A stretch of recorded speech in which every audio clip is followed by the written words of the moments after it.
It's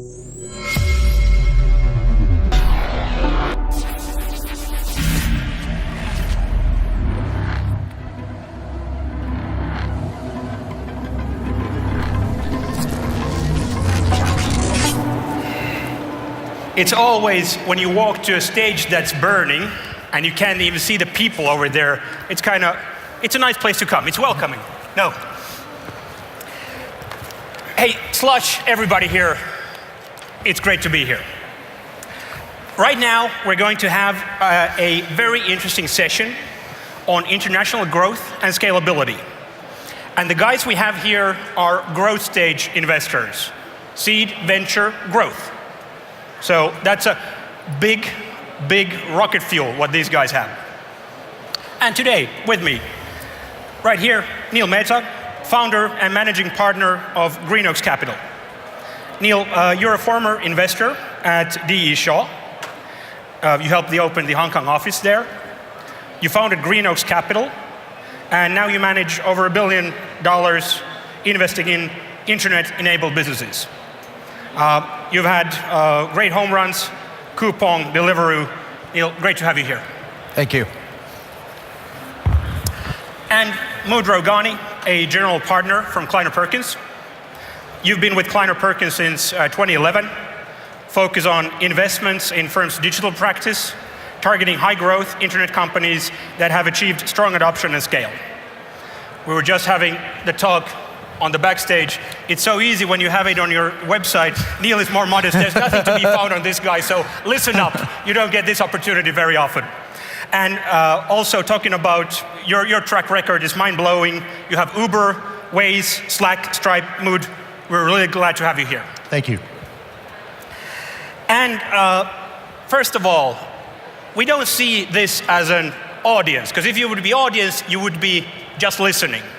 But we want to think this as you, the Slush attendees, what you're going to get out of it. So all of us, Neil, Mood, myself, we're here to serve you. And looking at everything we do, the umbrella focus is international growth and scalability. And to go right to it, I crowdsourced some of the questions from people who are founders. And earlier on this stage, just to give them a view what you do.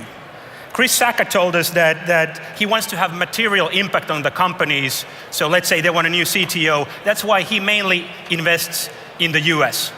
What about yourself, guys? Sure, I'm happy to start. First of all, thank you for having me here. It's my first time in Helsinki, and it's a great place, so thank you. We do invest globally. So Green Oaks started in 2010. We invest everywhere outside of China. We don't invest in China, but India, Southeast Asia, Korea, Latin America, US, Europe, all places we've invested. And the reason we're maybe different to what Chris Sacca said this morning is when we started Green Oaks, there was about 20 million smartphones being shipped globally. And you know, we thought it would get to 100 million or 200 million back in 2010. Obviously, the number's well north of $1 billion. And so to us, the opportunity set to find what we think are great compounding franchises being built on the back of mobile phones, of smartphones, and on the back of the internet is a global opportunity. And we think that the characteristics that define the great companies being built globally are universal. They're not just in the US. Okay. And so many of our best investments, over 50% of our portfolio is actually outside the US. And many of our best investments are businesses being built in places like Korea or India or here in Europe. And like here today in Slush, we have attendees from all over the world. So this is for majority of people. Yeah. Well, Chris Sacca's comments resonate with me because we're a firm that's been around about 50 years, and for the majority of that 50 years, we only did early stage investing. And it's only been for about 6 years that we've had this digital growth fund, which is $1 billion fund. We're now in the third version of that fund, which is another $1 billion fund. But early stage investors need to have direct hands-on involvement in the companies that they almost really treat themselves as founders when they back the entrepreneurs that they invest in. And it's not really the case when you're a growth stage investor that you need to be that hands-on, that you need to treat yourself as a founder. And in fact, for us, part of what we're looking for is a company that already has the flywheel spinning, that already has captured the magic of product market fit. And part of what we do is get out of the way from that magic continuing to proliferate and succeed. And then we're looking to really pour jet fuel on what's working. And in high octane situations, whether it's BD, whether it's helping these companies scale, whether it's adding to the management team, whatever it may be, really move the needle to allow that company to really achieve what it's capable of. And in terms of where we're looking, we're much more international than early stage investors because we don't need to be there day in and day out. Exactly. Currently, about a third of our portfolio is international investments in companies like JD.com, Waze, as you mentioned, and Stripe, which is, although it's based in the US, it's very international, and Spotify. Okay, excellent.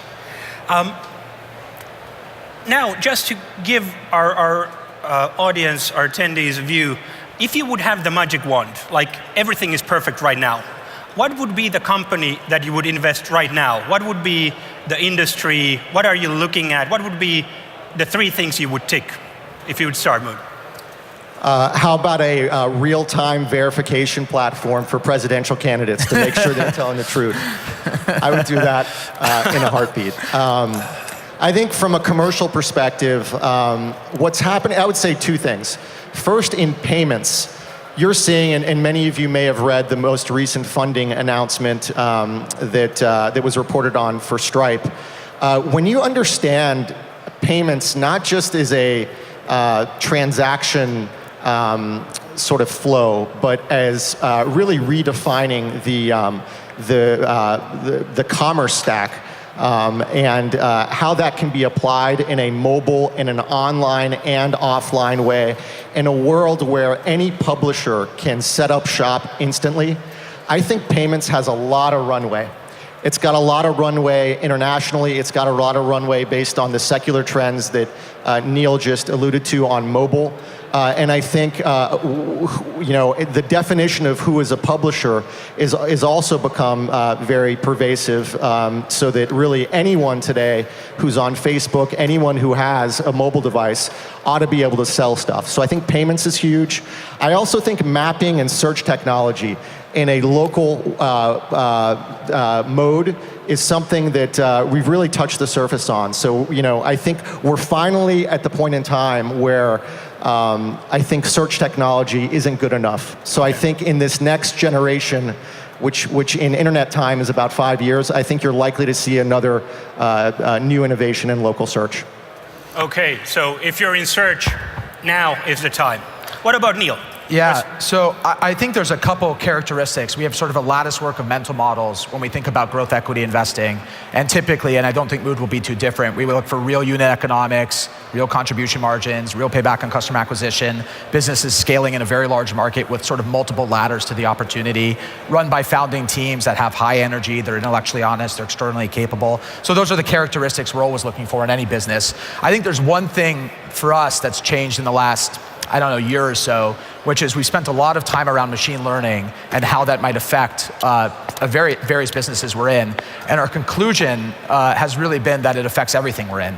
And so where we're spending a lot more time today is understanding when we look at a business and on sort of the growth side that has those characteristics that I just talked about, how will machine learning change their ability to take advantage of the opportunity at hand in the future. And that's been a dramatic change for us over the last 12 months. Okay, did you have a comment on that? No, we just made a bet in the back as to who was going to use the term machine learning first. Yeah, and I would Neil with won. 9 minutes left still, yeah. That happens. And Mood, while you brought it on, there's winds of change in the political environment of the US. Would that be a nice way to say it? Excellent. The question that popped up, this is political issues, but let's face it. Will the president-elect make it easier to attract talent to Europe in the future? Does it have any difference? Does it make any difference to where you're looking at it? I think it depends on whether you have a cynical view of presidential politics or not. I happen to have a very optimistic view on governance, but a very cynical view on how campaigns are run. And so I think false advertising is rampant.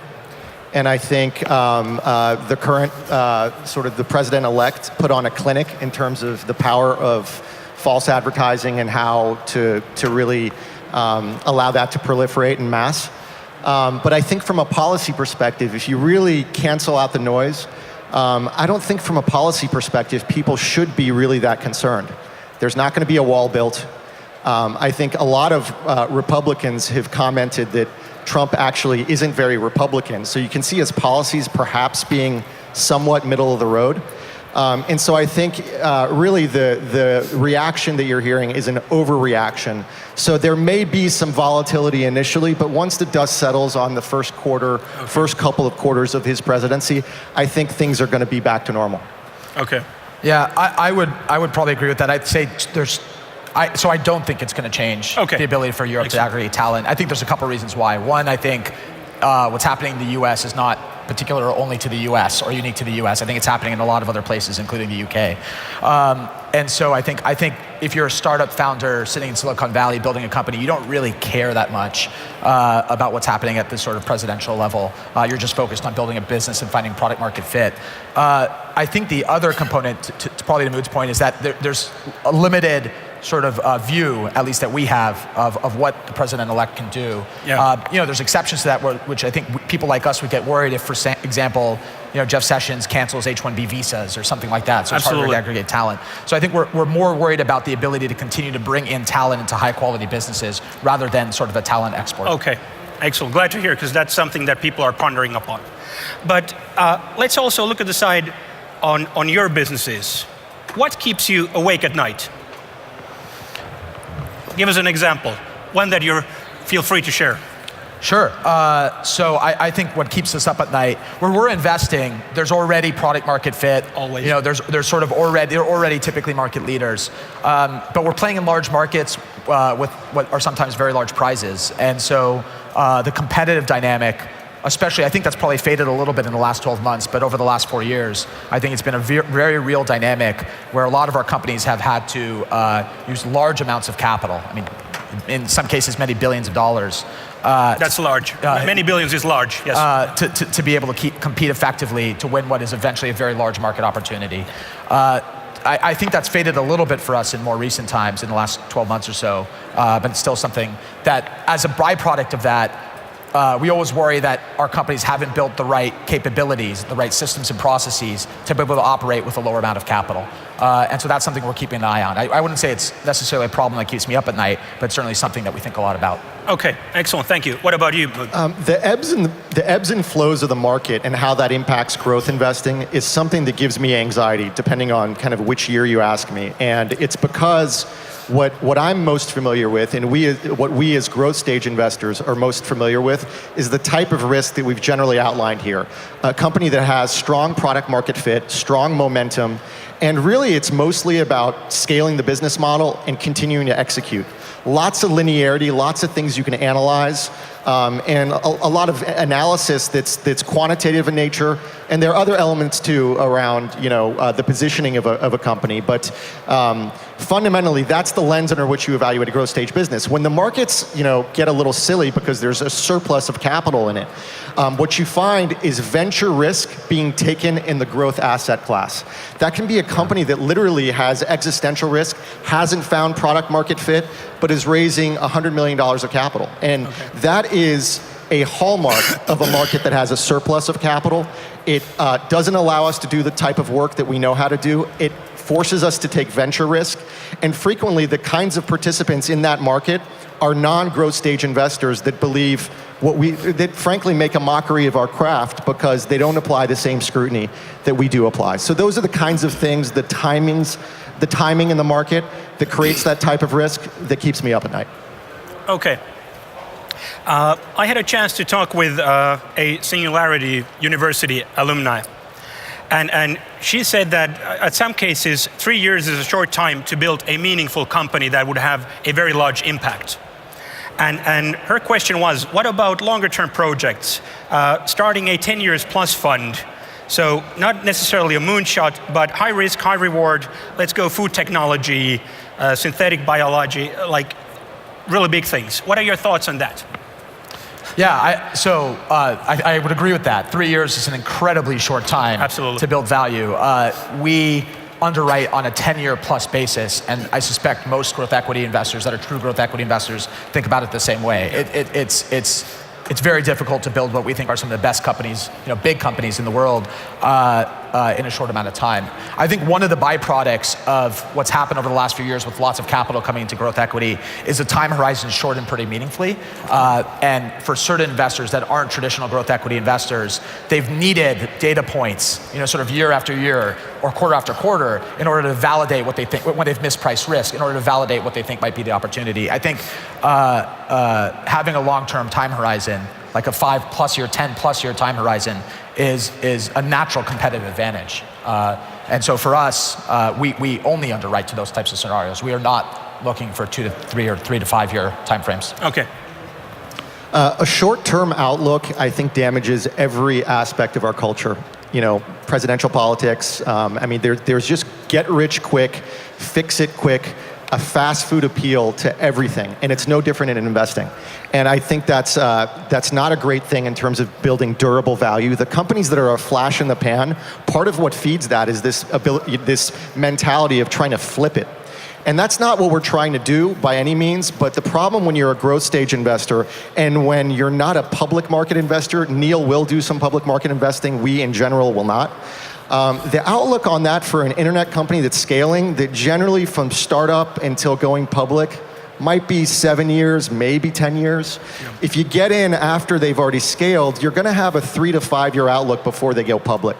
So that tends to be our time horizon, not because we're not long-term minded, but when you think about how long it typically takes for a successful consumer internet company to scale and then have a liquidity event, that tends to be the time horizon. I will say something in addition to that, which is, and this may be counterintuitive, but I think it's helpful for founders to hear, which is as you scale your business, as you find product market fit, as you start to hire that team that's going to take you to an IPO, your time horizon should actually extend rather than decrease, right? You start to make investments for what is long-term profitability rather than short-term free cash flow. When you're early in the business, your iteration cycles are really fast. You're trying to sort of get feedback quickly. You have a limited amount of runway.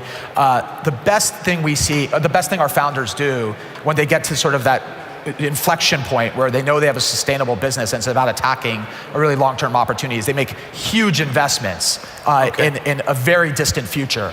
Which maybe in the short term look a little crazy, but in the long term we think optimized for free cash flow. Excellent. And I'm sure many of our founders, our venture investors here, they're happy to hear that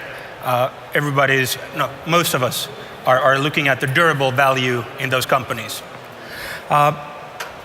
Guys, I'd love to have you here. There are so many things we could talk about. At this point, I want to thank you for being here, and whatever you find here, just keep an open mind and wishing you all the best. Ladies and gentlemen, Neil Metha and Rowghani. Thank you so much. Thanks.